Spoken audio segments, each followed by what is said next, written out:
Hello everyone, Core here, and today I'm reviewing Last Exile, the 2003 anime from Gonzo, in celebration of their 10th anniversary.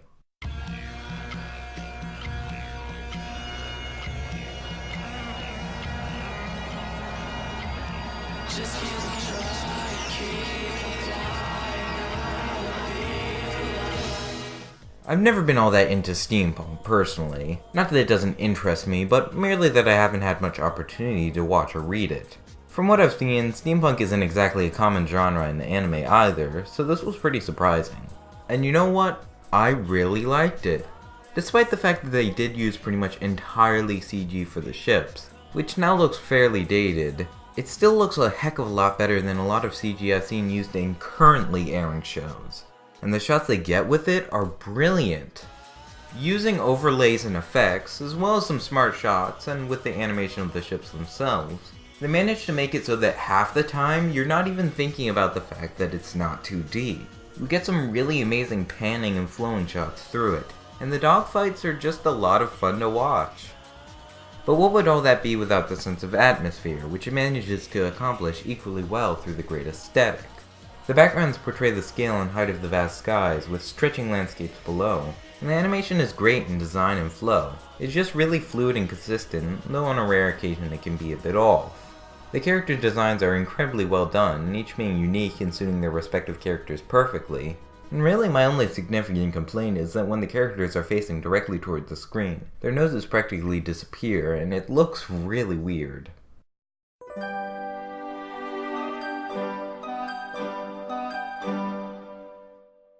But how does the story hold up? Pretty well, I'd say. It throws you right into the world in all its entirety with little explanation at the start, and gradually reveals more information to you as it progresses and as the mystery of the exile is unraveled. While I do appreciate this means of conveying the world and using show, don't tell, rather than just giving massive exposition dumps, I personally had a little trouble following the story on occasion, particularly when I had taken breaks between the episodes, though that might just be me. Last Exile sets up this great premise and world, but is far from perfect. We get the sense of a vast world around us, begging for exploration, and then the main characters sit around on a ship for what felt like an innumerable amount of episodes. It's not that all these episodes were poor, but a fair amount of them felt like the time could have been better spent elsewhere. That's a pretty large problem in Last Exile itself. A lot of things are either underexplained or overcovered, leading to a somewhat imbalanced feel to the entirety of the show. For instance, we're given this really pleasant dynamic with Lavi and Claus, and Lavi from a few scenes is hinted to have a lot of depth, and then she is quickly pushed to the role of super dependent supporting character. Not only that, but it really annoys me that their backstory got so little coverage. I mean, they did get to it, but they took their sweet time before revealing it. And even when they did, it was a rather short sequence. I feel a lot of moments would have had significantly more impact if their backstory had been focused on much earlier and given a lot more screen time. So yeah, I'm kind of bitter about Lavi being so quickly pushed to the side. But what about our main character, Claus? Well, he's alright. Not much more. Well, he isn't nearly as dull as some other characters. He really wasn't all that interesting. Your typical, I want to protect my friends and do the right thing archetype, who for some reason is so much better than trained professionals at everything, despite being less than half the age of most of them. This isn't to say that every character in the show is similarly meh-worthy.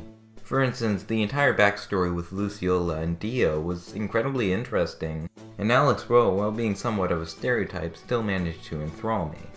Delphine was chillingly creepy and eccentric, capturing every scene she was in, and I couldn't help but smile at the interactions of the Sylvana Mechanics crew, despite their dark introduction that was strangely kind of quickly glossed over and forgotten about.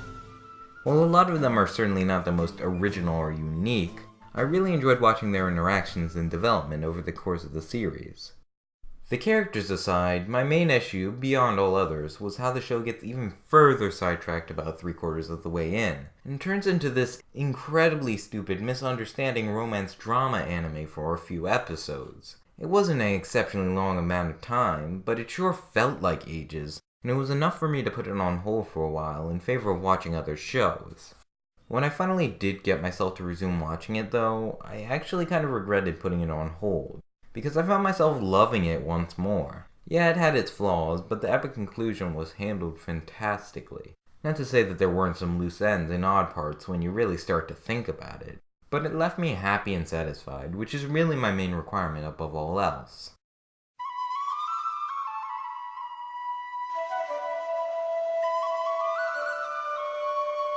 Speaking of happy and satisfied, this soundtrack is pretty sweet.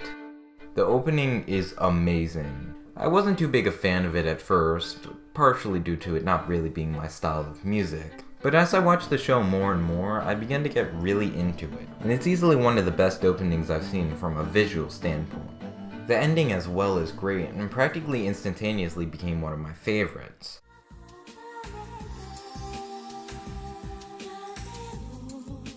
The OST on a whole is pretty well done, contributing solidly to the atmosphere, with some good themes and instrument choices. It never stood out to me as particularly exceptional, but it did its job well. The one flaw I found with it was that there were a few times where the music became a little too predominant and actually ended up distracting from the show, but that wasn't very common.